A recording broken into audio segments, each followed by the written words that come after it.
Hello বন্ধুরা, সবাই কেমন আছো? আশা করি সবাই ভালো আছো, সুস্থ আছো। তো নিয়ে চলে আসলাম আবার একটি নতুন ব্লগ। তো আজকে আমি একটি বিশেষ বিষয় আলোচনা করব তোমাদের সঙ্গে।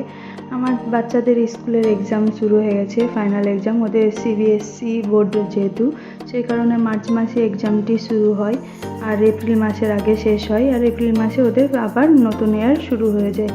তো আজকে আমি ওদের এক্সামের জন্য সকাল সকালই রান্না বসিয়ে দিয়েছিলাম। আর রান্না করতে করতে আমার গ্যাস ওভেনের গ্যাস সিলিন্ডারের গ্যাস শেষ, কিছুই করার নেই। মানে রান্না করতে করতে আদৌ রান্না হয়েছে আর আমার গ্যাস শেষ হয়ে গেছে। তো আজকে আমি এই নিয়ে ভীষণ সমস্যায় আছি। আর আমার এতটাই কষ্ট হচ্ছিল যে সবজি রান্না করতে করতে আমার আদৌ সেদ্ধ হয়ে থেকে গেল। তো আমি আগে ভাগেই ভাতের সঙ্গে সানা সেদ্ধ ভাত চাপিয়ে দিয়েছিলাম, আর সানা সেদ্ধ আমার ভাতটি হয়ে গেছিলো, ভাগ্য ভালো। ওদের সানা সেদ্ধ বলতে আলু সানা ভাত দিয়েছিলাম আমি, আর আলুটা আমি সেনে নিয়ে ওদেরকে ঘি দিয়ে খাইয়ে দিব। তো আমার এমন সমস্যার সম্মুখীন আমি দ্বিতীয়বার হলাম। এর আগেও আমার হাজব্যান্ড এরকমই সমস্যায় আমাকে ফেলেছিল। ওদেরকে এত করে বলি যে আগে থেকে বুকিং কমপ্লিট করো, কিন্তু বুকিং করে না। আর এই সব দায়িত্বগুলো তো ছেলেদেরই, তাই না বলো? এই সব দায়িত্ব কি মেয়েদের কি পালন করতে হবে? তো আমার হাজব্যান্ড একটু অলস টাইপেরও আছে, তো আমার এই নিয়ে ভীষণ একটু সমস্যা। তো বাচ্চাদের এক্সাম শুরু হয়ে গেছে। কার বাচ্চারা সিবিএসসি বোর্ডে পড়ে এবং কাদের এক্সাম শুরু হয়েছে সেটিও কমেন্ট করবে। আর মাধ্যমিক উচ্চ মাধ্যমিক যেহেতু চলছে একই সঙ্গে, সবাইকে শুভকামনা রইল, সবাই ভালোভাবে এক্সাম দিবে। আর এই যে মাইক্রো ওভেনে আজকে ওদেরকে ম্যাগিটি রান্না করে দিয়েছি। আমার যে ডাবল সিলিন্ডার নেই তা নেই, কিন্তু আমার ডাবল সিলিন্ডারও রয়েছে, কিন্তু বুকিংটি না করলে সিলিন্ডার আসবে কী করে নতুন, বলো?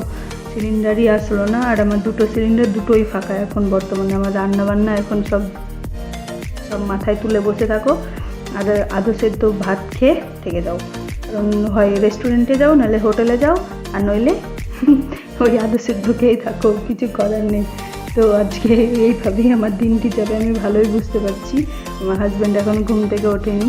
আর সবজি কেটেছিলাম সবজি রান্না করব বলে, কিন্তু সবজিটাও আমি রান্না করতে পারলাম না, শুধুমাত্র আমার গ্যাস শেষ হয়ে যাওয়ার কারণে।